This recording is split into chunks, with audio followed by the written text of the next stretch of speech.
Tek minuto upang mapahusay ang sirkulasyon ng dugo at mabisang maiwasan ang pagbabara sa mga ugat sa utak. Ibahagi mo ito agad sa pinakamahalagang tao sa buhay mo. Ito ay para maiwasan ang pagbabara ng ugat sa utak. Huwag kailanman maliitin ang galaw na ito. Gawin ito araw-araw ng Tek minuto upang mapahusay ang sirkulasyon ng dugo at mabisang maiwasan ang pagbabara sa mga ugat sa utak. Ibahagi mo ito agad sa pinakamahalagang tao sa buhay mo. Ito ay para maiwasan ang pagbabara ng ugat sa utak.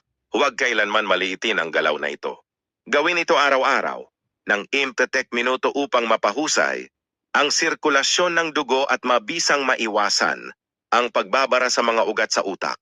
Ibahagi mo ito agad sa pinakamahalagang tao sa buhay mo. Ito ay para maiwasan ang pagbabara ng ugat sa utak. Huwag kailanman maliitin ang galaw na ito. Gawin ito araw-araw ng Tek minuto upang mapahusay ang sirkulasyon ng dugo at mabisang maiwasan ang pagbabara sa mga ugat sa utak. Ibahagi mo ito agad sa pinakamahalagang tao sa buhay mo.